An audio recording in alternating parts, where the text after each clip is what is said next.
ainsi que la GIZ, l'Agence pour la coopération avec les plateformes pour le dialogue. Aujourd'hui, l'un de nos partenaires clés est justement l'Université des Nations Unies qui a été capable de mettre en place cette séance sous la houlette d'Emmanuel qui est à l'université à Bonn et nous avons un programme très intéressant pour aujourd'hui.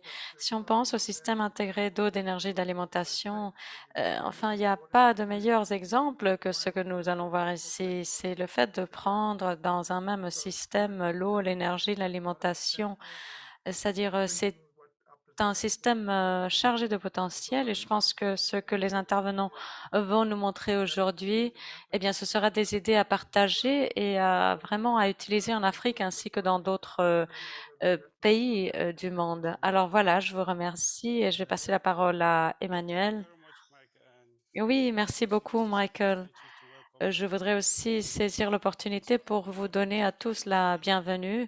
Je serai le modérateur de la séance. Le titre de la séance est Production d'électricité durable par les systèmes intégrés d'eau, d'énergie et d'alimentation, opportunités et challenges et défis. Donc voilà, nous avons ici parmi nous des collègues, des partenaires qui font partie de ce projet. Et je voudrais dire déjà directement que tout ceci est inscrit dans le cadre d'un projet appelé agrophotovoltaïque au Mali et aussi avec l'aide du ministère de l'Éducation et de la Recherche. C'est vraiment un privilège d'ouvrir la séance, de modérer la session et de partager cette plateforme. Sur ce, je voudrais aussi vous donner un tout petit peu de contexte pour que l'on suive la session aujourd'hui. Il faut prendre en considération que l'agriculture en Afrique se produit à petite échelle très souvent et il y a aussi donc la compétition, enfin il y a des terrains très vulnérables et la pénurie aussi en eau. C'est-à-dire que le secteur de l'agriculture est vraiment très vulnérable aux aléas climatiques et aussi aux conflits sur la propriété de la terre. En outre de cela, il y a la pénurie ou le manque d'accessibilité d'eau et enfin des problèmes d'opportunité, c'est-à-dire que le système d'énergie dans la plupart des pays rencontre des défis qui sont très rattachés les uns aux autres. Par exemple, l'accès faible à l'énergie ou un approvisionnement durable, ainsi que bien sûr le changement climatique et puis les tendances de déforestation euh, le manque d'accès à des sources d'eau, l'érosion des terrains. Et tout ceci met en danger ou porte atteinte contre le développement de l'agriculture communautaire. Nous avons des innovations comme l'agrivoltaïque ou l'agrophotovoltaïque qui ouvrent des perspectives pour améliorer la qualité de vie de ces communautés, alors que l'on augmente aussi la résilience du secteur de l'agriculture contre le changement climatique. C'est vraiment un secteur qui obtient de plus en plus de popularité dans de nombreux pays, mais peut-être pas encore en Afrique. Aujourd'hui, avec les orateurs qui nous accompagnent, nous allons explorer les différentes innovations, les opportunités, les défis pour ce système en Afrique. Mais nous allons également partager des expériences, en fait, par rapport à la mise en œuvre de différents projets en Afrique. Avec cela en tête, avant de passer la parole au premier intervenant, je voudrais vous rappeler certains détails techniques. Les intervenants disposent de 10 minutes pour leur présentation. À la fin, à la fin, il y aura 30 minutes pour les questions et les réponses à la fin de toutes les présentations. Si vous avez des questions, bien sûr, vous pouvez les écrire dans le chat et mes collègues vont les rassembler afin de les transmettre lors de la discussion, lors de cet espace pour les questions et les réponses. Maintenant, je vais passer la parole à la première intervention par Madame Maimouna Dramé, qui est la directrice assistante de Najibi Gambia Limited. C'est une entreprise basée en Gambie et elle est physicienne et elle s'est impliquée dans différents projets d'énergie solaire dans la Gambie. Et elle va nous parler de la perspective du rôle du photovoltaïque, les défis et les opportunités pour l'agriculture communautaire. Maimouna, vous avez la parole. Merci, merci beaucoup. Je vais partager mon écran.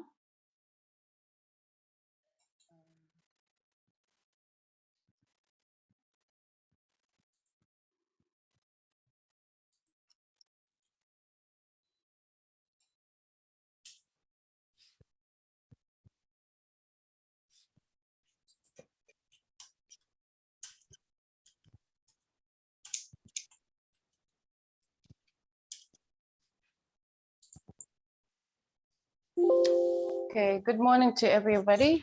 Bonjour, bonjour, bon après-midi. Je suis Maimouna Drami de Najbi Gambia, qui est l'un des partenaires de ce projet. Et aujourd'hui, la présentation va porter sur l'agriculture intégrée, les défis et les opportunités. Alors, je vais vous donner un petit peu de contexte pour commencer. Nous avons sélectionné les sites potentiels pour mettre en place ce projet APV. La carte vous montre différents emplacements. C'est les sites initiaux qui ont été sélectionnés par Najbi et par l'Université de Gambie pour la mise en place du projet APV, MAGA. Et voilà, c'est les sites qui ont été identifiés comme des sites potentiels. Ensuite, nous avons fait une évaluation de ces sites parce qu'il y avait 4 sites qui devaient être sélectionnés à la fin de ce processus. Et voilà, ces sites se trouvent parsemés dans 5 régions différentes. Et nous devions trouver de l'information par rapport à ces sites pour pouvoir mettre en œuvre le projet. Et par rapport aux sites présélectionnés, eh bien, nous avons informé par rapport aux challenges rencontrés. Et les challenges sont similaires parce que, voilà, il y a des défis par rapport à la production et aussi par rapport à l'orientation de la communauté. Alors, nous allons aborder tout cela. La plupart des défis que nous avons observés, c'était vraiment les problèmes d'accessibilité d'eau ou un approvisionnement en eau inadéquat. Aussi, dans la plupart de ces sites, il y avait déjà eu des projets développés par la FAO ou par d'autres institutions afin d'améliorer l'accessibilité à l'eau. Cependant, nous avons remarqué, et aussi par rapport à ce qu'on nous a raconté, il y avait un approvisionnement inadéquat dans chacun de ces sites qui ont été sélectionnés, que ce soit par rapport à la capacité insuffisante ou alors par rapport à une gestion appropriée de la ressource hydrique, ou alors aussi l'abandon aussi des installations. Alors voilà, c'était aussi l'un des défis qu'il rencontrait. Et aussi, un autre problème, une autre question qui se soulevait, c'était vraiment le stockage pour les récoltes. Et il n'y avait pas de possibilité de stocker les récoltes.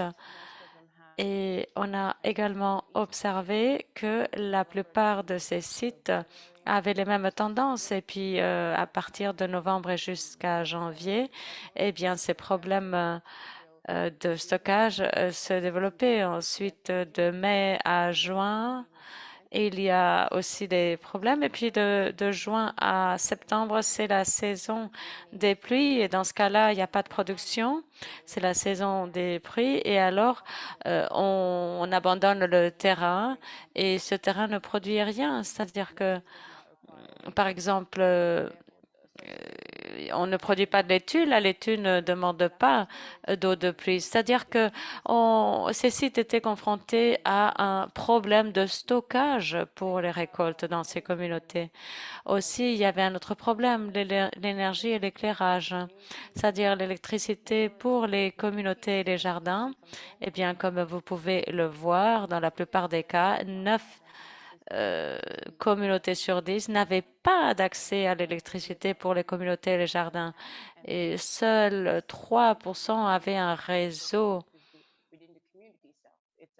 au sein de la communauté et des jardins. C'est-à-dire que tout cela a posé beaucoup de problèmes pour les utilisateurs. Ici, nous pouvons voir un puits. C'est le potager de Dashme Lamela Sandhu. C'est l'un des sites que nous avons visités et c'était vraiment le premier site potentiel que nous avons vu. Cependant, à cause d'un approvisionnement et d'une quantité inadéquate d'eau, eh bien, ce puits ne marchait pas. On a creusé des puits, mais ces puits n'étaient pas suffisants afin de fournir de l'eau pour les besoins. Et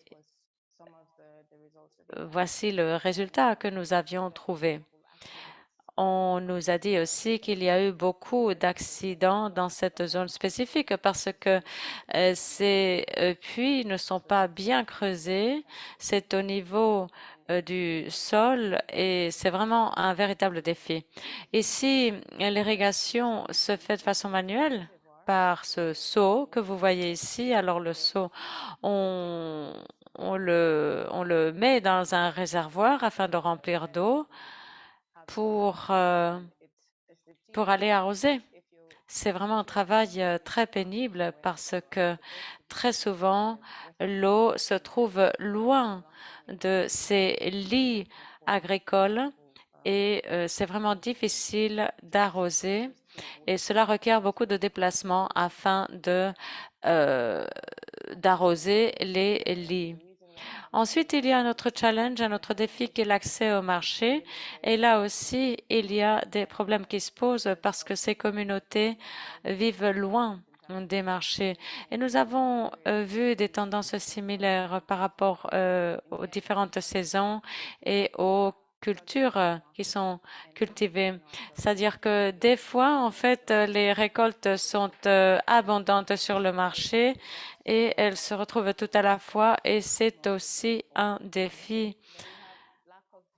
Il y a également un manque de gestion des ressources disponibles, c'est-à-dire dans certains cas, on a vu des équipements abandonnés, faute de support, faute de maintien. Et ici, nous avons cette bâche qui est abandonnée et en fait, à cause d'un mauvais entretien et à cause du manque d'installation électrique, eh bien, cette installation a été en fait abandonnée, cet entrepôt.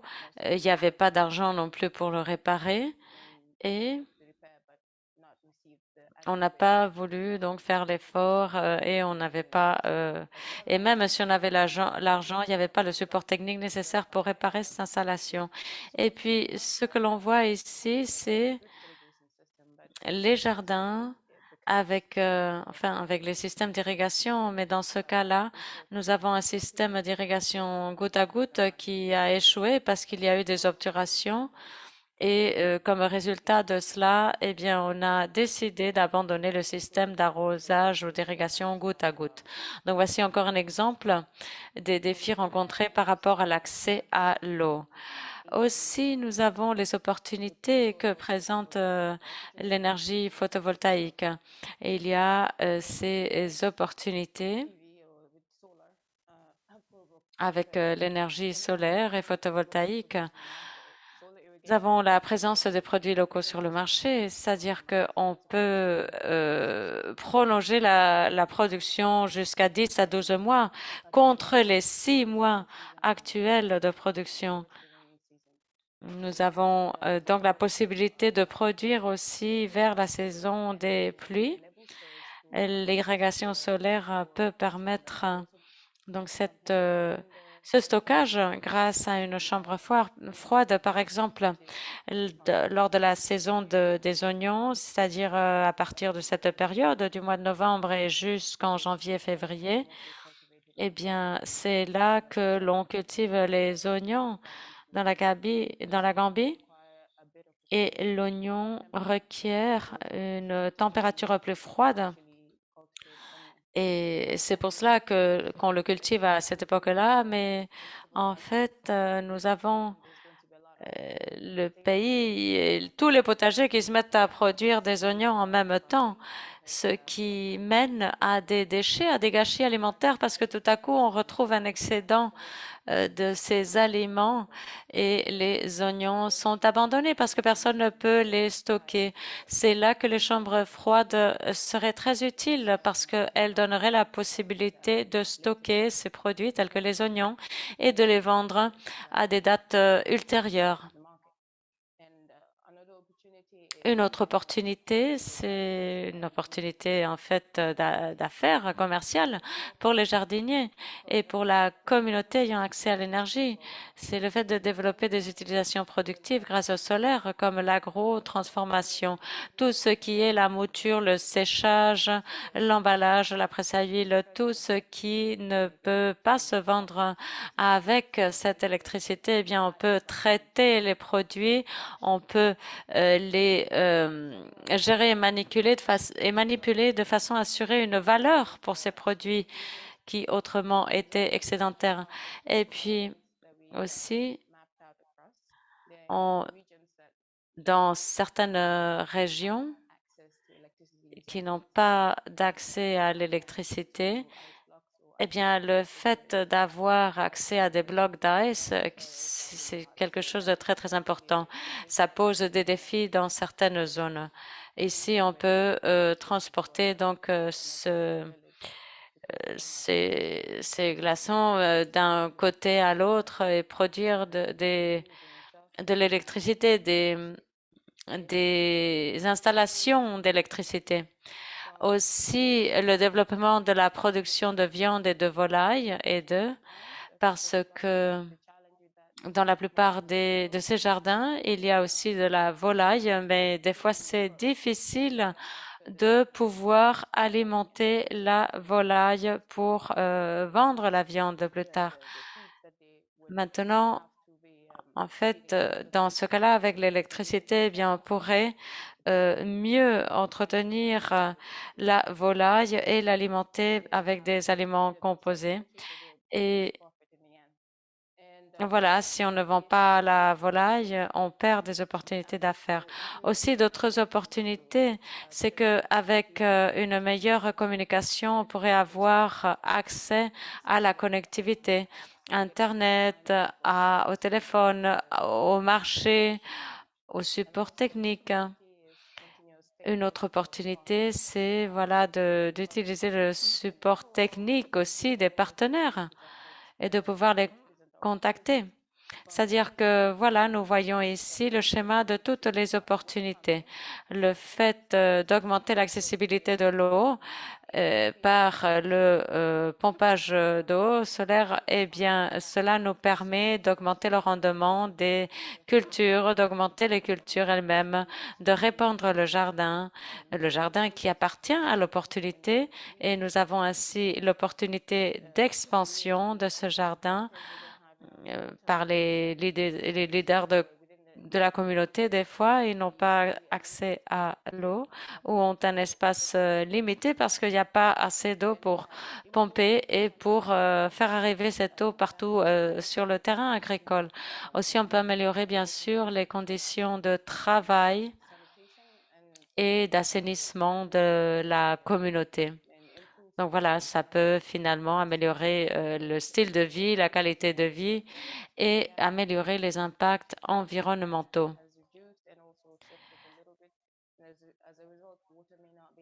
L'eau n'est pas assez développée pour le jardinage dans la Gambie. Nous pouvons aussi accroître l'accessibilité à l'énergie grâce au photovoltaïque. Nous aurions des opportunités de transformation pour les cultures ou pour les légumes qui n'ont pas pu être vendus sur le marché. Nous pourrions leur donner de la valeur, nous pourrions augmenter leur vie moyenne si on était capable de traiter ces aliments, de les stocker. Ceci ouvrirait de nouvelles possibilités de services. Et on pourrait également appliquer ce principe-là pour la volaille et on réduirait les déchets suivant aux récoltes. On peut prolonger le stockage, on peut vendre les produits pendant plus longtemps sur le marché, on peut améliorer aussi la communication, l'accès au marché, la formation, ainsi qu'obtenir un prix équitable pour la production après son stockage. Parce que, comme je le dis, eh bien, si tous les agriculteurs produisent le même produit et le mettent en vente sur le marché, eh bien sûr, cela ne va pas aider au prix. C'est le résultat de l'abondance de cette production. Donc, voici certains défis et opportunités ouvertes par le photovoltaïque. Et voici les partenaires en Gambie. Merci beaucoup. Merci beaucoup, Maimouna, de ces réflexions et de partager avec nous vos expériences. En fait, ce que j'apprends, ce que je tire de votre présentation, c'est que ces capacités techniques de la communauté locale viennent à manquer. Des fois, il y a des problèmes d'entretien des installations et puis le problème de l'eau qui empêche de répandre les activités agricoles. C'est cette pénurie en eau. Mais c'est intéressant aussi de voir que ces défis peuvent être communs, mais cependant, malheureusement, ils continuent à se reproduire. On tente d'être innovateur et de tenter de nouvelles approches. Cela dit, je vais inviter le deuxième intervenant à prendre la parole pour partager les perspectives de l'agrophotovoltaïque ou agrivoltaïque. Comment adresser donc ces défis, surtout dans le cadre du projet APV MAGA. Alors, si vous pouvez éteindre, donc cessez de partager votre écran, Maimouna, s'il vous plaît, afin que Brandon puisse partager son écran. Et aussi par rapport aux questions, veuillez les adresser par le biais du chat. Et puis après les interventions, nous aurons un petit espace. Nous rassemblerons toutes les questions et nous les aborderons à la fin de toutes les présentations. Et aussi, sachez que la séance est enregistrée. Alors, l'intervenant suivant est M. Brandon Bingwa, qui est le directeur de projet de Fraunhofer. Et il travaille donc dans le domaine des énergies renouvelables, l'Institut de l'énergie solaire. Je vous passe la parole. Merci beaucoup de vous joindre. Je suis Brandon Bingwa du Fraunhofer Institute for Solar Energy et je vais vous présenter la perspective des agrivoltaïques, les défis et les opportunités que nous avons identifiées de la recherche et de notre expérience. Il y a beaucoup de personnes qui sont familiarisées avec ce concept. Il s'agit du co-développement d'une même zone de terrain pour l'énergie photovoltaïque solaire et l'agriculture. Cela offre un moyen d'étendre les systèmes photovoltaïques à grande échelle sur des espaces ouverts comme ressource pour la production alimentaire. L'énergie solaire sera l'un des piliers pour augmenter l'accès à l'énergie à l'avenir. Et l'accès aux terres agricoles fertiles doit être préservé pour l'agriculture et l'énergie solaire pour permettre cette transition. Ce qui est souvent oublié, c'est que le photovoltaïque offre une belle opportunité aux agriculteurs pour diversifier leurs récoltes. C'est aussi une, euh, une possibilité pour diversifier les revenus, c'est-à-dire que l'agriculteur peut continuer son activité agricole, mais aussi avoir un autre revenu avec la vente de cette énergie. Maintenant, je vous montre les approches de l'agrivoltaïque et les différentes transitions. D'abord, au début, il y avait les structures traditionnelles montées au sol. Ensuite, il y a eu des systèmes verticaux, des structures verticales qui ont permis de poursuivre l'activité agricole entre les modules. Nous avons donc ces systèmes qui sont aussi utilisés sur l'eau dans les fermes d'aquaculture. Donc voilà, c'est des opportunités, des défis pour l'agrivoltaïque en Afrique. Ici, du point de vue de la recherche, nous avons mené de la recherche au sein de l'Institut Fraunhofer en collaboration avec différents partenaires et nous avons identifié ces opportunités générales et ces challenges. Et comme Emmanuel l'a dit aussi, nous avons ces opportunités et défis pour ce projet APV MAGA. Pour mieux comprendre les opportunités et les défis qui sont posés dans le développement de l'agrivoltaïque en Afrique, spécialement dans le cadre de notre projet, nous devons voir ce que nous dit la recherche, les résultats de la recherche et voir comment l'agrivoltaïque contribue à l'augmentation des usages diversifiés des terrains. Au niveau macro, ce qui est assez évident, c'est que il y a un ratio d'équivalent de terrain qui est augmenté. Aujourd'hui, eh bien, un morceau de terrain, eh bien, si c'est dédié à la production d'énergie solaire et agrivoltaïque, eh bien, cela permet de produire aussi bien enfin, de cultiver des cultures, mais aussi de produire de l'énergie. Et au niveau micro, bien sûr, nous avons également donc les températures inférieures des feuilles par rapport aux cultures. Nous avons donc des bénéfices pour les cultures, pour la terre, pour l'air. Nous avons de moindres températures pour les feuilles, c'est-à-dire la transpiration est réduite, l'hydratation des plantes est préservée. Pour la terre aussi, nous avons moins d'évapotranspiration ou d'évaporation, disons, et aussi le module photovoltaïque bénéficie en fait de ces cultures qui sont sous le module parce que ça réduit aussi la température du module.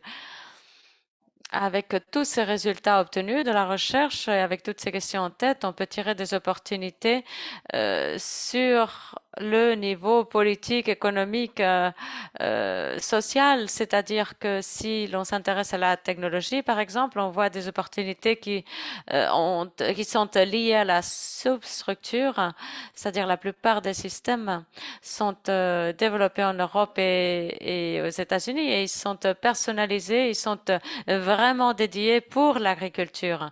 Voici une installation en Allemagne à gauche qui utilise beaucoup de matériel et bien sûr, elle a un coût plus élevé que ce que l'on tenterait de personnaliser pour l'Afrique. Mais en tout cas, c'est une opportunité pour pouvoir mener nos projets. Aussi, il y a donc toute cette mise à échelle commerciale pour réduire les coûts et pour développer de nouvelles conceptions et de nouveaux matériels en fait par rapport aux différents contextes. Aussi, cette technologie nous permet de récupérer l'eau de pluie. Ceci est aussi un thème très très important euh, pour contribuer au nexus de l'eau, l'alimentation et l'énergie. Et bien sûr, on a mis à l'épreuve tous ces concepts dans des environnements hostiles qui étaient un défi et des environnements soumis à à la pression du changement climatique.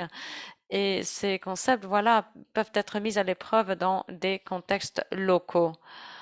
Aussi, pour revenir au module photovoltaïque et à la technologie aérienne, eh bien, ceci peut augmenter la distribution de l'eau sur le sol et ces systèmes photovoltaïques peuvent s'appliquer, ces technologies peuvent s'appliquer.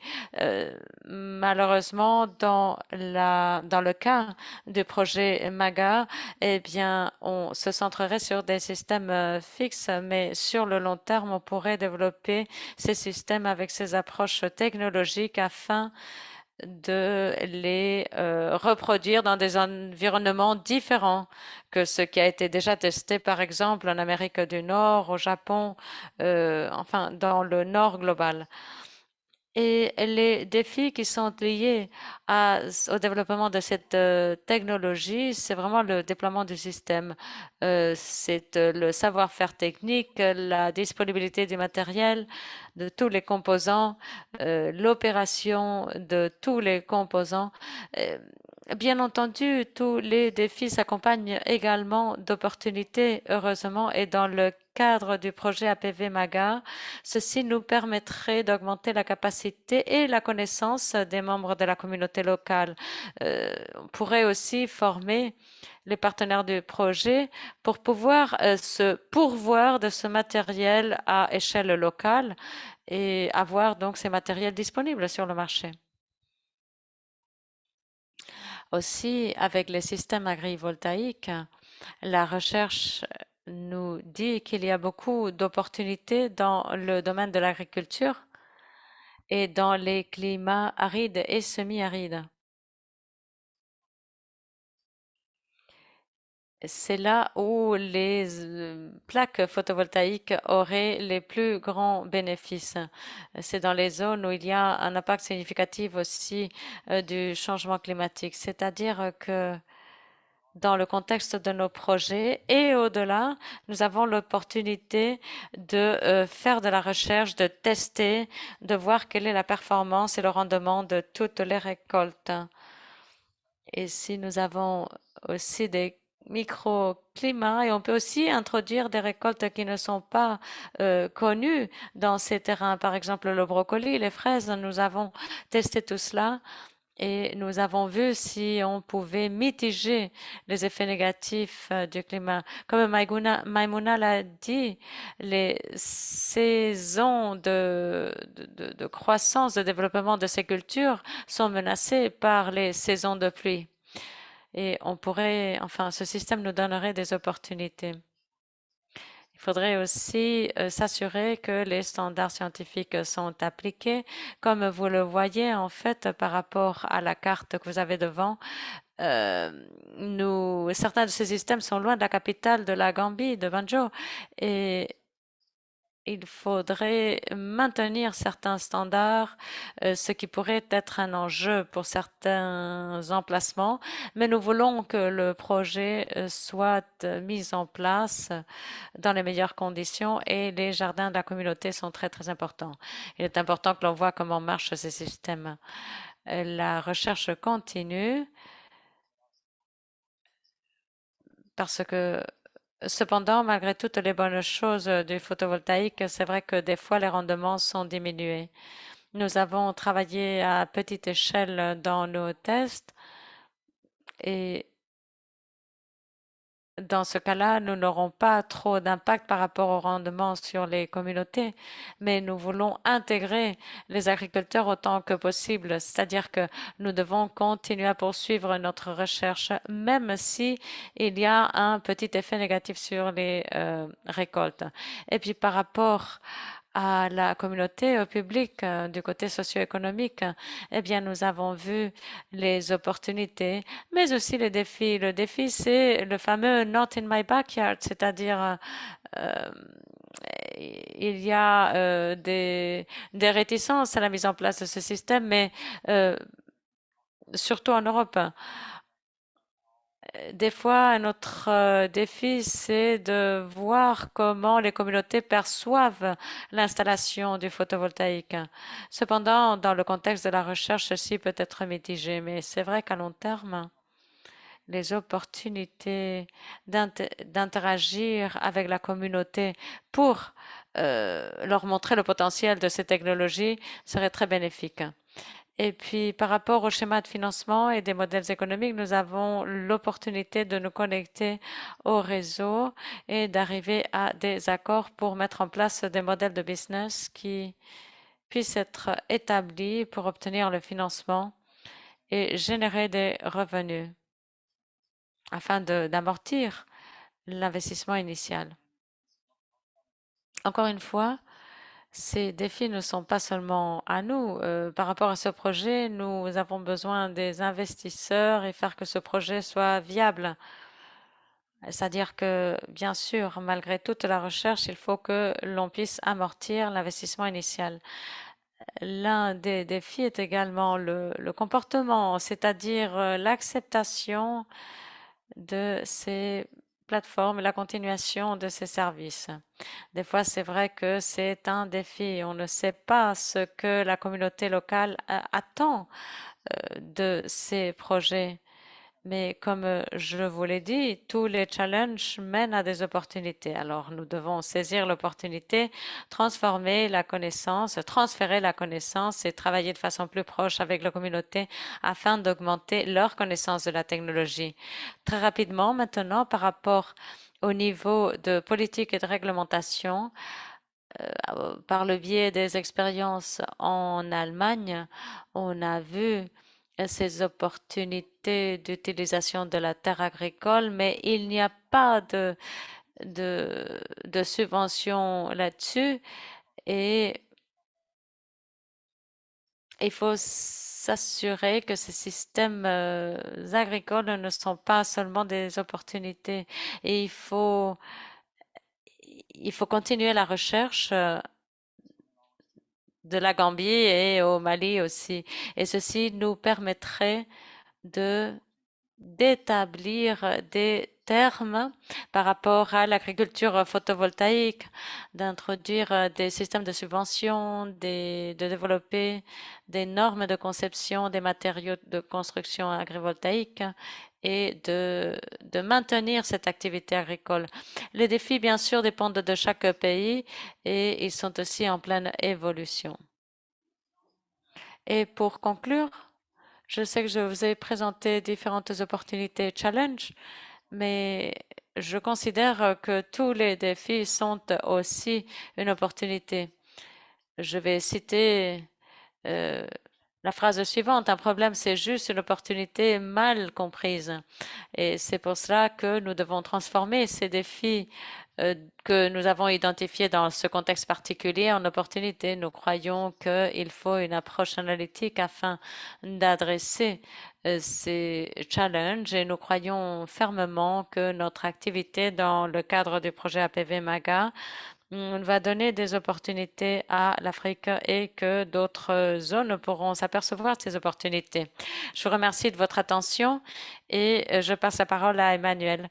Merci, merci beaucoup, Brandon. Je pense que vraiment c'était quelque chose de très riche. Je m'inquiète un petit peu au temps qui nous est accordé, alors nous allons passer tout de suite. Peut-être que Brandon peut cesser de partager. Maintenant, nous allons passer la parole à Daniel un ingénieur qui va nous parler dans ce cas-là de la science photovoltaïque solaire en Afrique. Vous avez la parole. Merci, merci beaucoup, Alvaro. Pardon, merci beaucoup, Emmanuel. Merci beaucoup. Les présentations précédentes étaient assez détaillées. Moi, je vais tenter d'être concis également. Et je vais vous parler en fait d'ingénierie. J'ai vu aussi certaines questions posées sur le chat de la part des participants et je vous encourage à continuer à utiliser cette possibilité de poser vos questions. Je suis Alvaro Reyes et je travaille dans une entreprise DEEA basée à Francfort en Allemagne. solutions d'ingénierie. Nous avons de l'expérience de travail en Afrique, dans différents pays, Bénin, Ouganda, Namibie. Nous travaillons avec différents agents de développement tels que les banques et des institutions comme GIZ et KWE. Mais je voudrais en fait vous parler de la science et la technologie du photovoltaïque. Comme vous le voyez sur la carte, le potentiel de l'énergie solaire partout en Afrique est très très élevé. On parle du solaire photovoltaïque. Il y a bien sûr d'autres technologies solaires, mais aujourd'hui, nous allons nous centrer sur le photovoltaïque, la silicone et nous voyons ici certains chiffres. Nous avons un potentiel de 100 000 kilowattheures pic et voilà, dans des pays tels que l'Allemagne et en Afrique, au nord de l'Afrique et aussi au sud de l'Afrique, dans ces régions, on parle déjà du double. 1900 kilowattheures.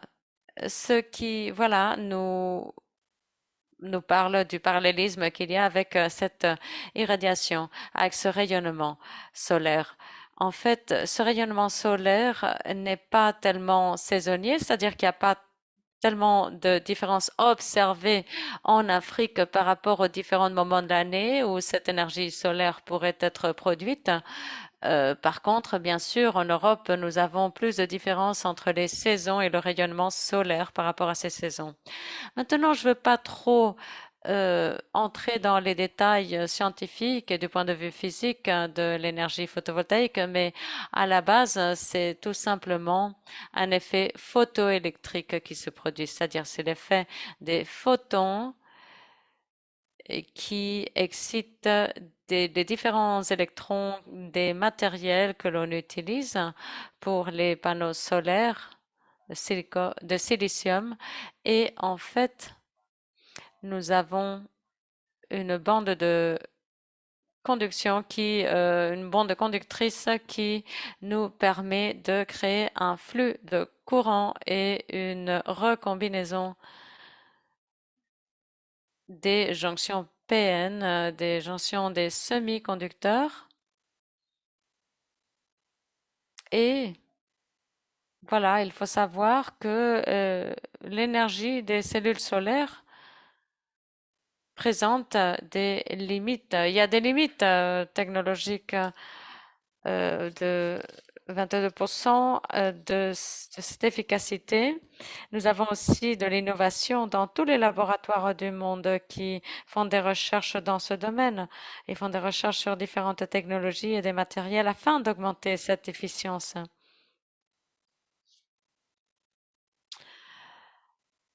En quoi pouvons-nous nous centrer par rapport au marché africain?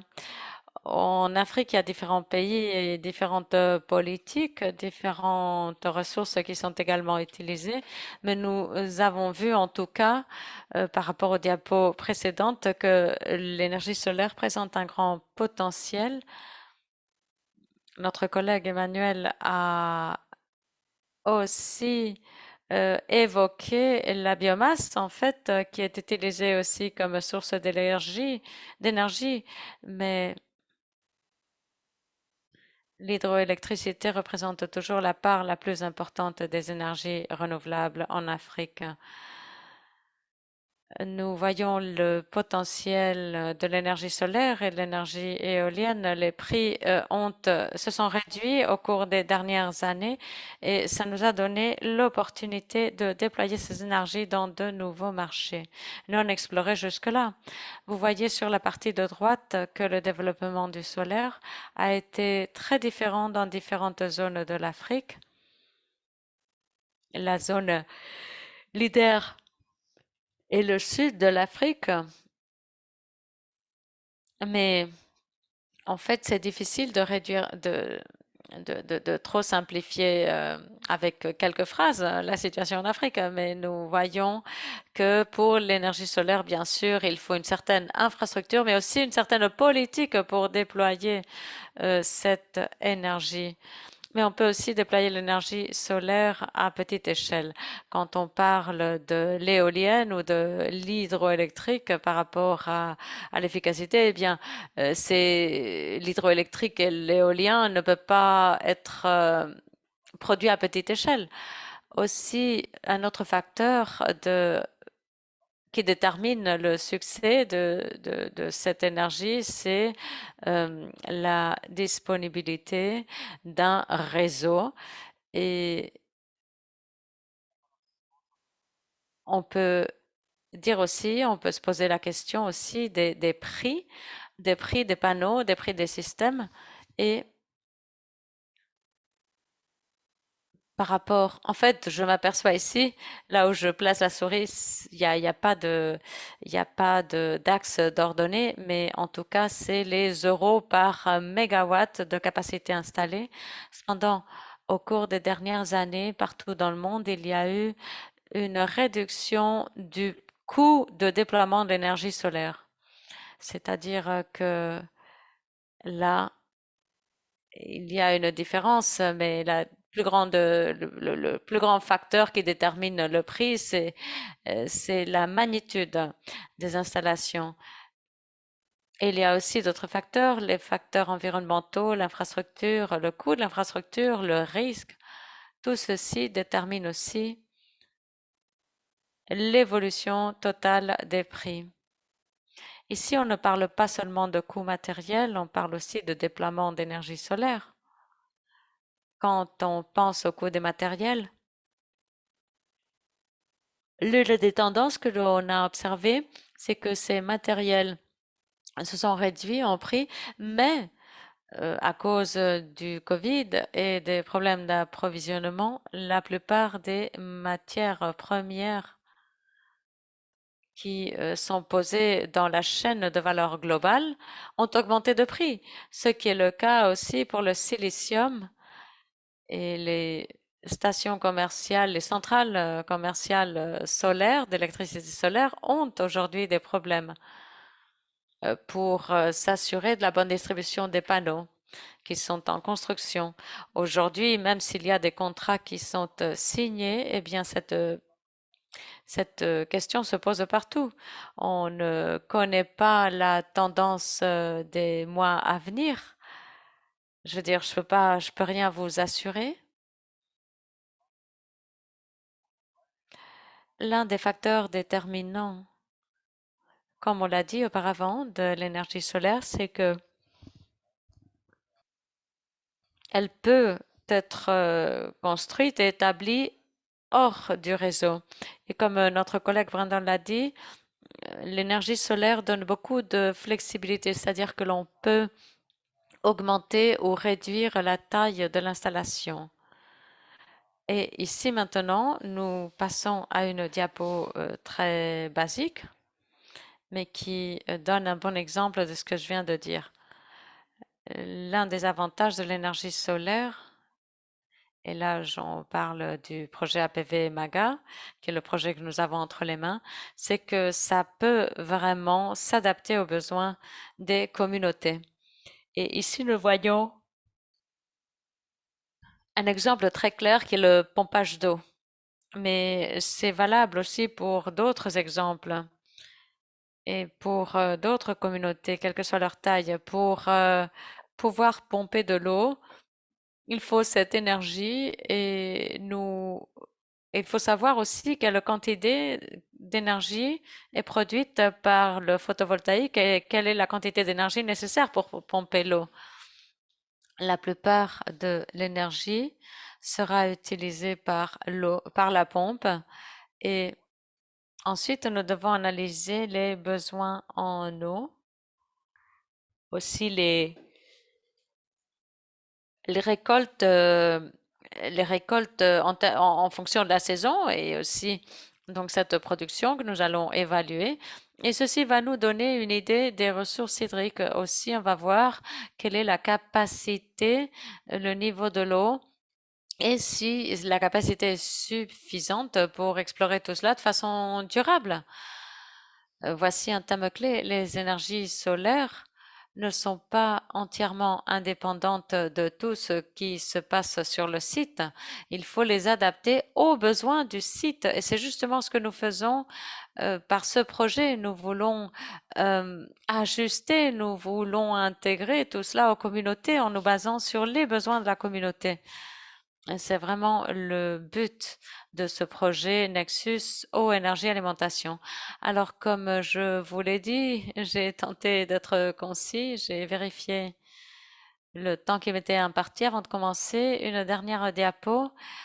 C'est aussi, ça rejoint aussi ce que Brandon nous disait. L'agrophotovoltaïque est un système qui nous permet d'utiliser de l'énergie et de déployer de l'énergie solaire dans des zones sans que cela ouvre un conflit avec l'utilisation de la terre pour des fins agricoles. C'est-à-dire que ça nous permet d'augmenter les rendements agricoles et aussi d'approvisionner toutes les communautés et de satisfaire les besoins d'eau de la communauté. Voilà, je serais très content de répondre à vos questions. N'hésitez pas, je vous remercie. Merci beaucoup, Alvaro. Et puis, par rapport au temps, est-ce que vous approuvez? Oui. Oui, bien sûr. Je voudrais tout simplement passer la parole à, à la prochaine intervention.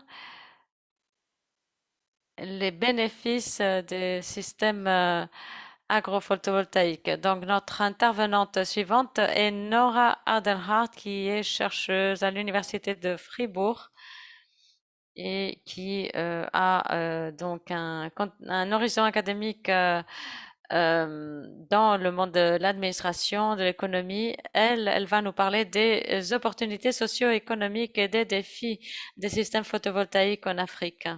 Nora, vous avez la parole. Merci, merci beaucoup et merci de cette présentation. Bonjour à tous, je vais vous parler des opportunités socio-économiques et des défis de l'agrivoltaïque en Afrique. Je vais vous parler, enfin, je vais vous donner quelques hypothèses générales des opportunités de l'agrivoltaïque. Après, on adressera les challenges et aussi on évoquera les opportunités et défis qui ont été cités par nos collègues à un niveau plus théorique. Maintenant, pour parler des opportunités de l'agrivoltaïque, nous avons vu déjà qu'il y a différents effets qui peuvent se produire au cours du premier, deuxième ou troisième tour. Il y a l'impact économique de l'agrivoltaïque qui doit être considéré comme un processus dynamique dont la valeur ajoutée se chevauche à différents stades. Ici, pour cette présentation, nous nous sommes centrés des effets directs euh, sur le court terme, le moyen terme et le long terme. Et il y a aussi donc les effets directs, trois dimensions à court terme qui ont déjà été évoquées par l'agrivoltaïque. Nous pouvons produire de l'énergie solaire. Nous avons l'opportunité de satisfaire les besoins en eau pour les récoltes et réduire l'évaporation et l'opportunité de plus grands rendements ou de cultures qui sont plus valorisées. Par exemple, c'est les effets dont Brandon nous a parlé auparavant. Les effets directs sont des effets de premier tour, tout simplement.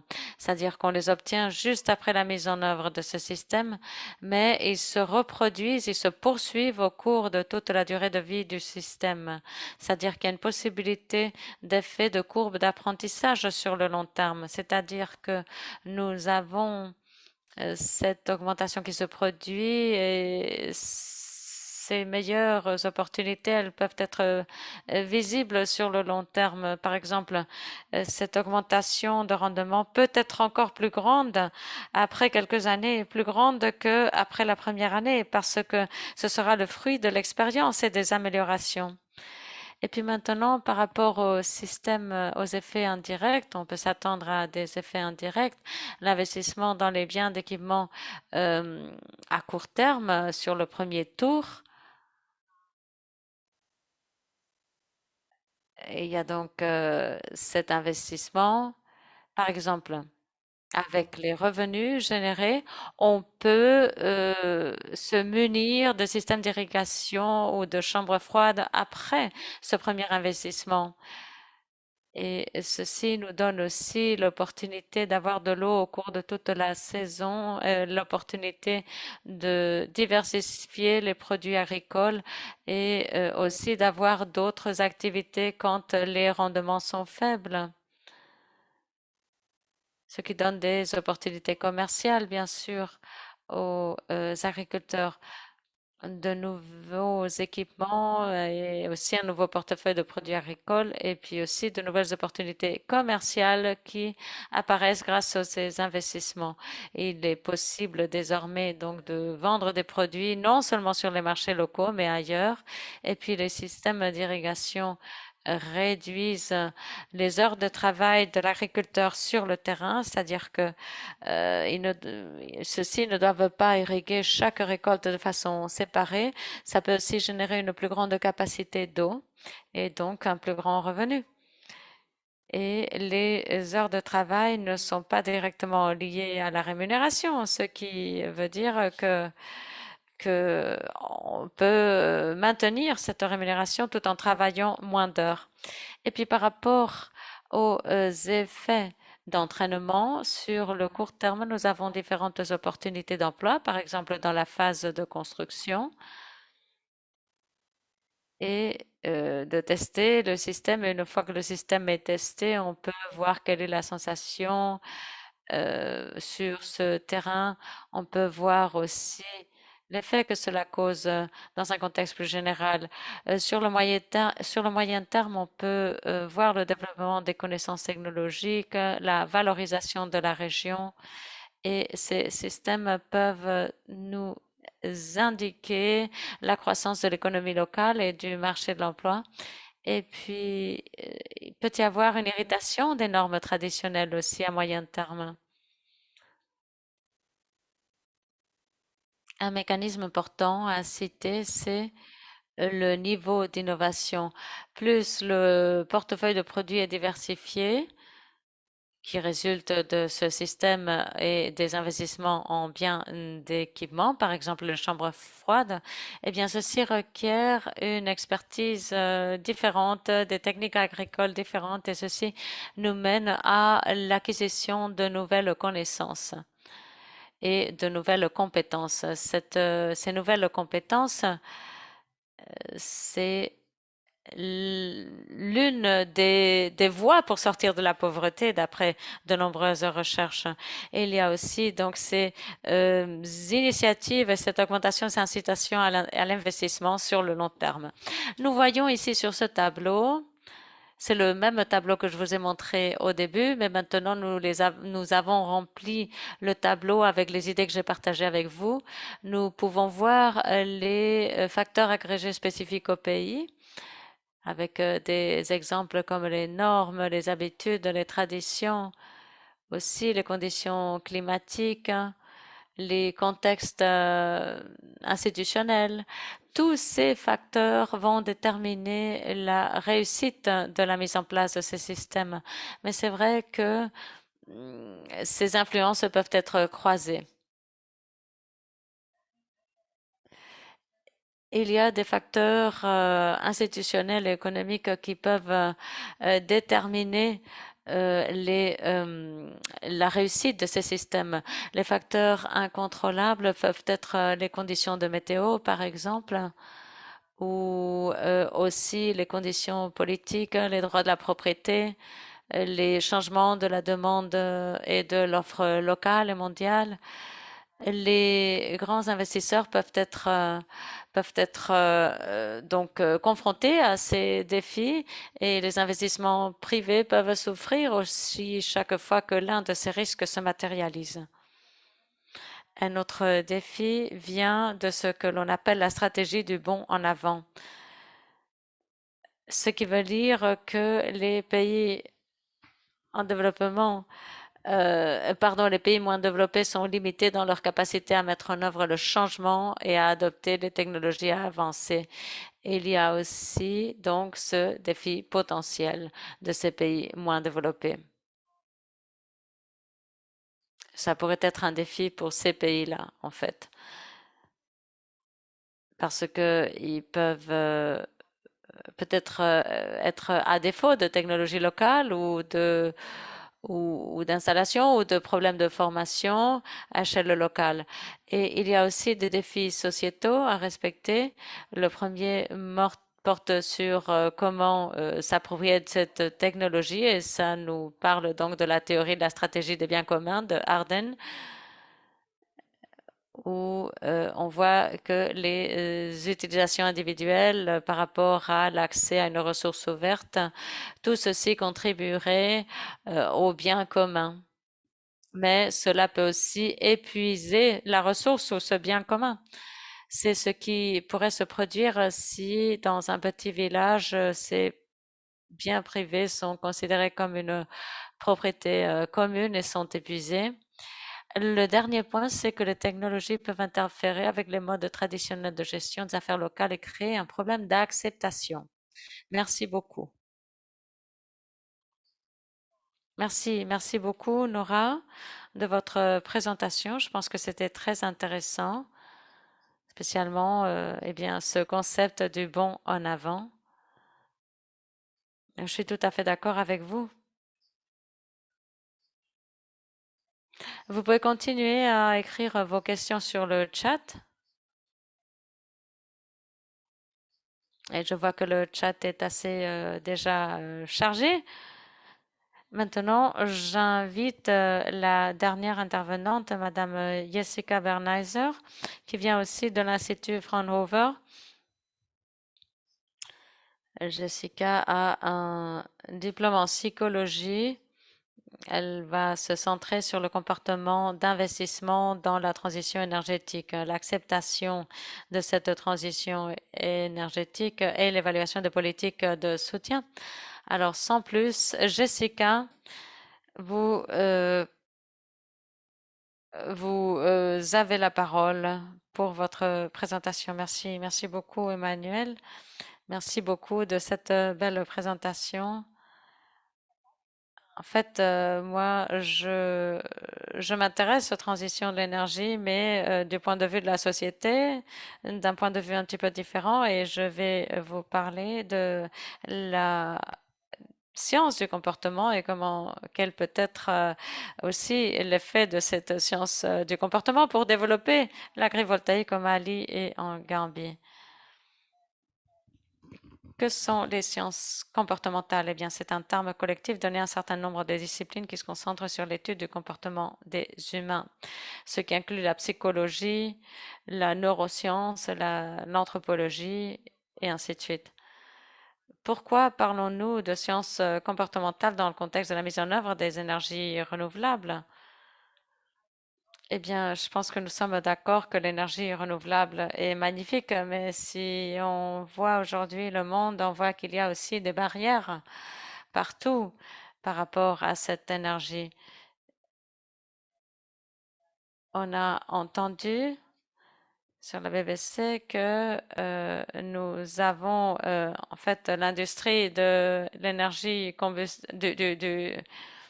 de combustibles fossiles qui avait la plus grande délégation lors de la COP26, lors de ce sommet. Et il y a aussi eu beaucoup de protestations par rapport à l'utilisation de l'éolienne au Royaume-Uni ou à l'emplacement de ces fermes éoliennes. C'est-à-dire qu'il y a beaucoup de facteurs qui marque la réussite ou l'échec d'un projet énergétique. Et ces projets sont des fois très similaires par rapport aux différents pays. Les raisons pourrait être par exemple l'agenda politique ou le processus d'attribution des projets, ou alors la coopération des parties prenantes qui pourrait être insuffisante, ou une prise de responsabilité qui est insuffisante, ou la planification, la gestion, la mise en place d'un projet qui peut porter à des controverses, aussi le manque d'inclusion du public local, des communautés locales. Alors si on voit tous ces facteurs, c'est des facteurs qui portent sur les personnes, c'est-à-dire la technologie, elle est là, mais le projet échoue à cause de ces personnes. C'est-à-dire que la réussite d'un projet est finalement très liée au comportement humain. Et les sciences du comportement nous permettent de travailler avec des modèles et des théories pour expliquer le comportement. Et par rapport au comportement lié à l'énergie, on voit les déterminants des investissements des ménages dans l'énergie solaire, l'acceptation des grands projets d'énergie renouvelable, l'utilisation appropriée de la technologie, le comportement en matière d'économie d'énergie. Ce que je dois dire quand même, c'est que nous avons ces études qui ont été publiées et elles viennent toutes des pays occidentaux, c'est-à-dire qu'il faut considérer cela quand on interprète ces modèles, mais aussi par rapport à notre spécificité, à notre projet APV au Mali et Gambie, eh bien, nous avons un coût d'investissement et de remboursement. Nous avons l'utilisation appropriée de la technologie, le système solaire d'irrigation, la chambre froide. Nous avons besoin d'un entretien et de nettoyage des modules solaires, la consommation d'énergie et d'eau qui pose un défi. Si on augmente la disponibilité d'eau, eh bien, à quel point cela va changer la consommation? Et aussi, nous avons des défis par rapport à la communication opportune sur le besoin de réparation ou lorsque le soutien est nécessaire. C'est-à-dire que aussi dans notre projet, eh bien, le comportement humain est déterminant euh, pour mener le projet à bonne fin, à bon terme.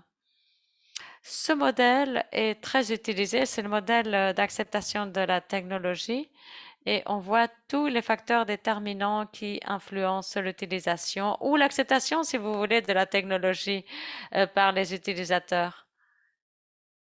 Ici, donc j'ai mis le processus. Ici, nous voyons les facteurs qu'on a cités auparavant. Et bien sûr, nous pouvons, ces facteurs sont plus ou moins importants suivant la technologie que l'on veut déployer. Par exemple, la perception d'utilité de la technologie ou de confort de la technologie ou combien de temps cela me prend pour me former ou pour savoir comment utiliser cette technologie. Et tout ceci détermine l'attitude que l'on aura envers l'utilisation de la technologie. Et ceci va prédire l'intention comportementale d'utilisation et l'utilisation réelle du système. Maintenant, je vais tenter d'intégrer d'autres facteurs que nous connaissons et qui sont pertinents pour la mise en œuvre de notre projet. Enfin, j'ai omis certaines flèches pour que ce ne soit pas trop chargé, mais il y a bien sûr les facteurs pertinents dans ce projet. La motivation intrinsèque est quelque chose de très pertinent pour ce projet.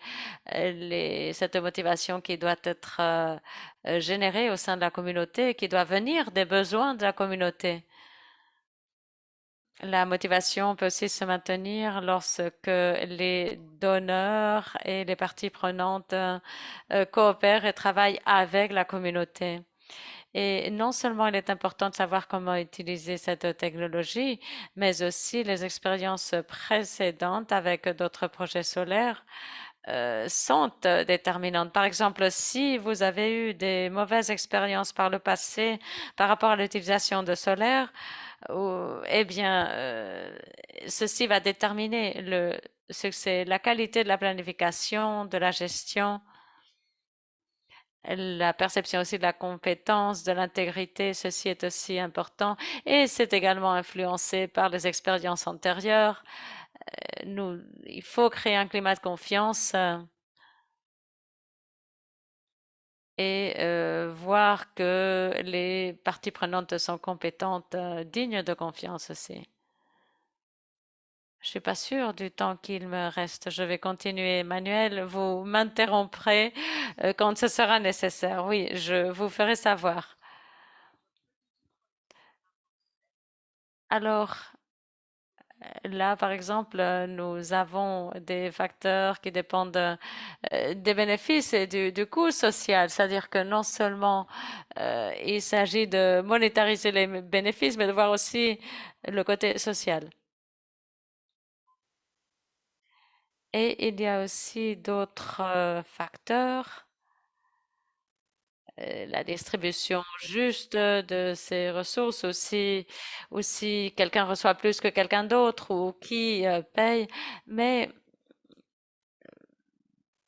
même si on a affaire à cette technologie, aux possibilités de paiement des communautés,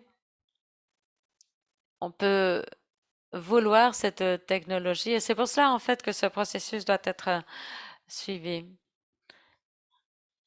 Alors, qu'est-ce que l'on tire de tout cela? Moi, je vous ai apporté certaines stratégies, certaines idées de ce que l'on peut faire avec ce type de modèle pour surmonter les obstacles potentiels. Tout d'abord, c'est un projet basé sur les idées et les besoins de la communauté. Il y a donc la motivation, il y a la participation du public, par exemple, dans le processus de conception et dans la prise de décision, c'est-à-dire non seulement écouter la communauté, mais intégrer leur point de vue et leurs besoins dans la conception du projet, avoir une communication transparente dès le début et ceci est lié à la confiance, de faire sentir que la communauté est écoutée, aussi de fournir de l'information à jour sur le développement et le déroulement du projet, fournir de la formation pour les interlocuteurs, parce que des fois on oublie l'importance de la formation. Euh, Utiliser les influences sociales pour augmenter l'engagement et nous savons que ceci est très important pour augmenter donc cet engagement. Il y a des partenaires qui se rendent à la communauté de façon très régulière afin de maintenir cette motivation, cet engagement, de le renforcer et aussi de voir la responsabilité de le projet. Et il y a aussi un article qui se centre sur le comportement de l'investissement dans l'énergie solaire et on voit que ces mécanismes sont très très importants. Une fois que nous avons un objectif, eh bien, il faut que la communication flue et que les investissements viennent et investir autant que possible dans la communauté et le fait de donner du retour d'information, c'est aussi très, très important et de voir quelle est la technologie la mieux appliquée. Alors, on peut penser au concept de suivi et à fournir cette information.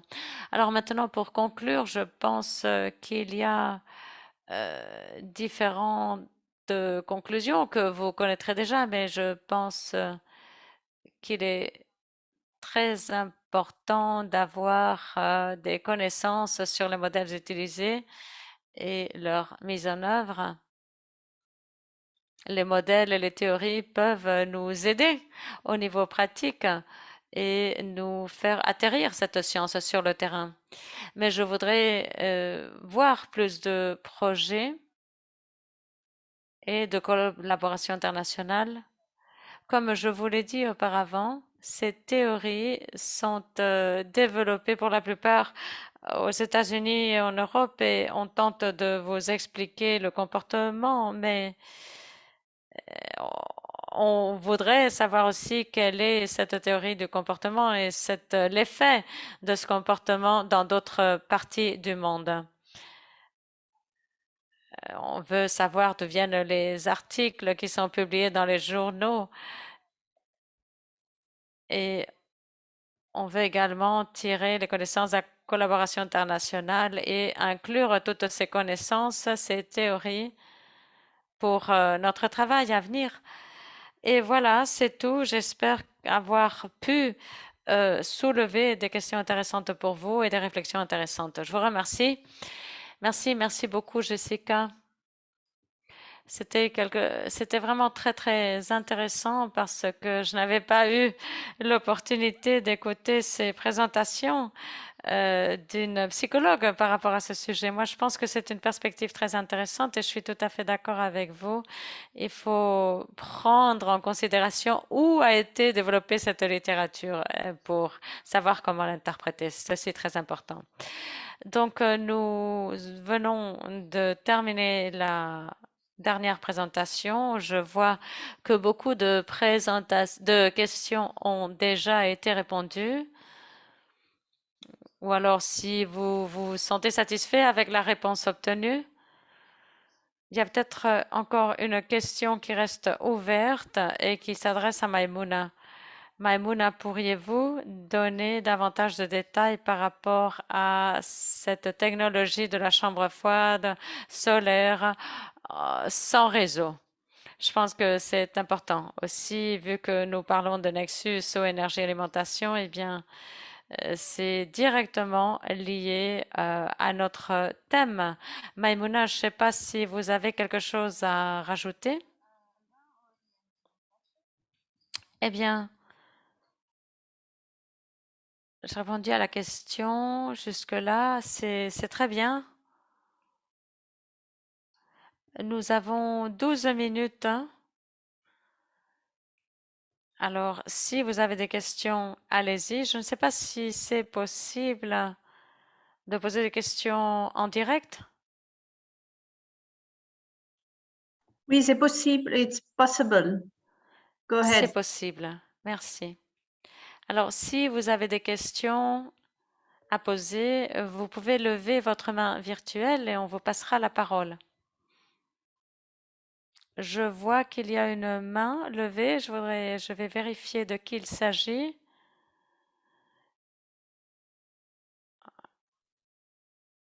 Oui, allez-y. Vous pouvez poser votre question.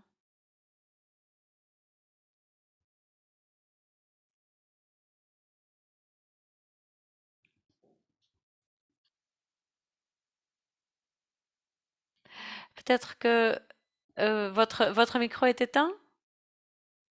Allumez le micro.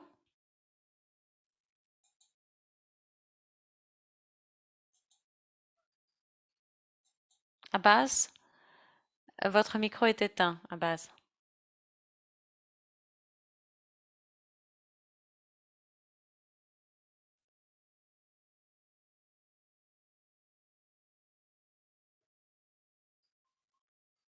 Il y a aussi encore une question. Pendant qu'on attend Abbas, il y a une question.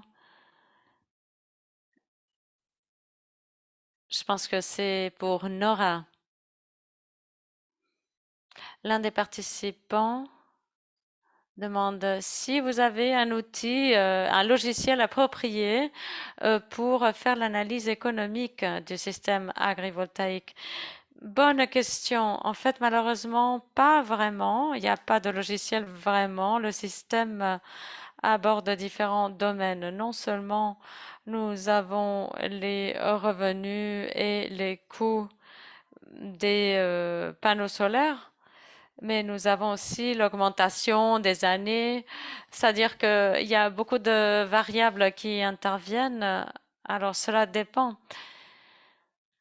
Je ne sais pas si il y a aussi des articles qui ont été publiés et qui montrent le côté technologique de cette situation. Cependant, nous n'avons pas encore de logiciel. Nous ne pouvons pas faire cette analyse nous-mêmes. Mais si l'on commence par des systèmes photovoltaïques qui ne sont pas si nouveaux, il y a déjà beaucoup d'outils sur lesquels on peut travailler. Alors on commencerait du côté des panneaux photovoltaïques et alors on ajouterait tous les facteurs liés à l'agriculture. Je pense que ce serait une bonne façon de procéder. Une question, Taiwo, vous avez la parole. Oui, bonjour à tous. Vous m'entendez? Oui. Moi, j'ai une question pour la dernière présentation pour Madame Jessica, parce que en ce moment, avec mon équipe, nous travaillons sur le développement de l'agrivoltaïque en Ouganda, pour certaines communautés en Ouganda. Et je suis pas trop familiarisée avec cette perspective sociale et l'acceptation de l'initiative. Moi, je voudrais savoir si Madame a des expériences préalables par rapport à l'intégration de, de ce type d'initiative en Afrique. J'espère que j'ai bien saisi votre question. Merci beaucoup en tout cas. Eh bien, oui, je dois dire qu'il y a sans doute des personnes dans la salle qui ont plus d'expérience que moi sur le terrain. Alors, merci de compléter si j'oublie quelque chose. Mais je pense que c'est important que si on développe un projet avec la communauté, il faut compter sur leur point de vue dès le début et peut-être faire un atelier avec eux pour exposer les idées. Et puis, je ne sais pas quel est le processus ou l'envergure ou la façon pour vous d'aborder le projet. Ah oui, Maïmuna est ici. Mais pour nous, il faut toujours ne pas trop transmettre d'attentes irréalisables à la population. Il faut vraiment leur transmettre ce qui va être fait. Je ne sais pas si Maïmouna veut ajouter quelque chose. Oui, juste par rapport à l'acceptation pour la plupart des projets que nous avons observés ici, par rapport au solaire et puis au pompage d'eau dans les jardins que nous avons sélectionnés, eh bien, oui, il y a déjà une expérience préalable de travail avec le solaire. Et dans ce cas-là, pour nous, ça n'a vraiment pas posé de difficulté de convaincre la communauté de travailler avec quelque chose qui, c'est vrai, existait déjà et sur quoi il y avait déjà une expérience préalable. Merci, merci beaucoup. Merci beaucoup pour la question et pour les réponses que nous avons reçues. Je vais vérifier très rapidement s'il y a encore des questions sur le chat. Je vois qu'Alvaro a déjà répondu. Il y avait une question pour Jessica.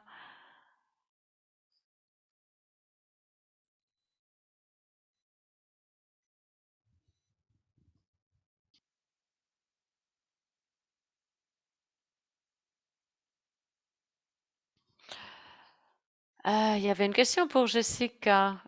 Comment comprendre les choix individuels, même avec une bonne connaissance de la psychologie dans différents contextes? L'adoption de l'agrivoltaïque requiert des fois un support technique, l'entretien, la réparation,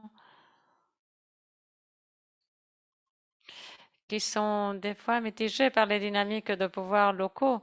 Je ne sais pas si c'est une question pour Jessica, mais en tout cas, je pense que il s'agit de voir comment comprendre les tendances individuelles pour la mise en place du photovoltaïque. Merci, merci beaucoup de votre question.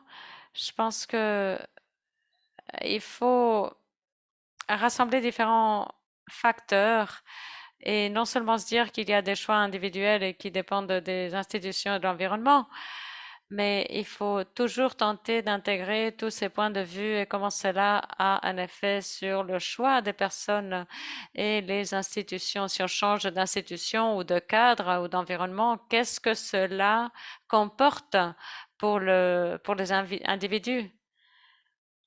C'est-à-dire que nous devrions voir aussi le côté individuel, mais ce que je tente de dire aussi, c'est que les individus ont aussi la possibilité de créer des structures pour l'entretien, pour maintenir l'efficacité, pour recevoir de la formation sur ces installations, pour obtenir de l'aide. Je veux dire aussi qu'il y a des facteurs qui dépendent du contexte et là, on peut les influencer jusqu'à un certain point seulement. C'est des facteurs qui, des fois, même s'il y a de la volonté ou des attitudes positives vis-à-vis de la technologie, il y a toujours des facteurs qui peuvent mettre des entraves au développement des technologies, à la façon dont nous voulons que ces technologies fonctionnent. Je ne sais pas si j'ai pu répondre à votre question, mais je voulais vous dire qu'il y a des facteurs aussi au-delà des facteurs individuels.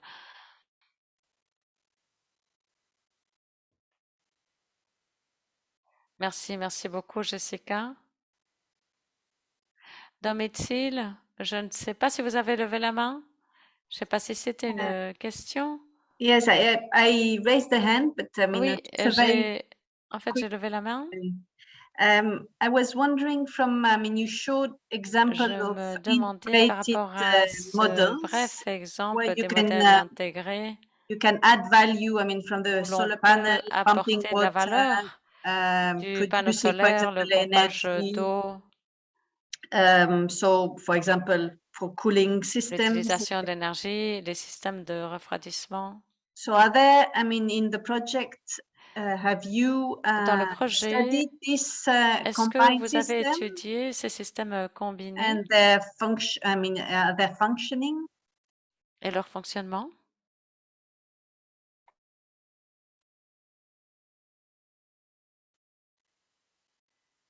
Si j'ai bien compris, la question, c'est si nous intégrons les chambres froides et d'autres systèmes dans nos projets photovoltaïques, s'il y a eu des expériences préalables par rapport à cette combinaison.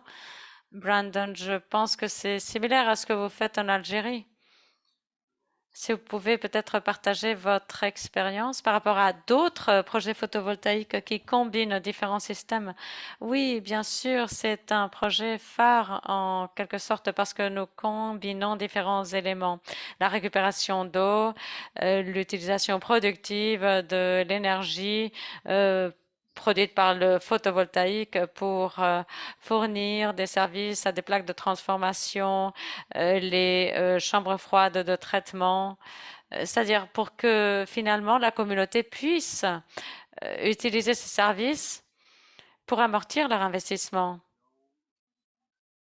Et non, cela n'a pas été mis en place auparavant. Maintenant, nous avons vraiment introduit la composante de la récupération d'eau. Et l'idée, c'est de combiner autant que possible les opportunités de système. C'est vraiment très ouvert et nous avons vu déjà des résultats positifs au fur et à mesure de nos progrès avec le projet. Merci, merci beaucoup, Brandon. Eh bien, je pense que nous arrivons là à la fin de notre session. Nous avons tout simplement une minute avant de clore. Je voudrais résumer et vous dire que ce que nous avons appris des présentations, c'est qu'il y a beaucoup de bénéfices de l'utilisation du photovoltaïque. C'est des projets de développement et nous sommes très contents de nous engager avec vous en tant que développeurs précédents de projets similaires. Alors, n'hésitez pas à nous joindre. Je ne sais pas si les collègues peuvent partager leur email dans le chat afin de pouvoir être en contact pour d'autres questions à l'avenir. Eh bien, c'est le moment de clore. Je voudrais remercier les organisateurs de nous avoir fourni cette plateforme. Je pense que c'est magnifique de nous donner cette opportunité. Je voudrais remercier aussi tous les intervenants distingués d'avoir partagé leur expérience et leurs perspectives. Je remercie également tous les participants d'avoir rejoint la session pour écouter ce que nous avions à partager avec vous. Et n'hésitez pas à revenir vers nous si vous le souhaitez et partager votre expérience ou demander des conseils. Merci, merci beaucoup. Je ne sais pas, Motassem, si vous souhaitez ajouter quelque chose du point de vue des organisateurs? Non, merci. Aussi, bien sûr, s'il y a des questions par rapport à la session, on peut les aborder par le groupe et on peut également les transmettre aux intervenants. Merci beaucoup. Dans ce cas-là, je vous souhaite une très très belle journée. C'était très intéressant. Merci beaucoup et j'espère vous revoir à la prochaine session. Merci.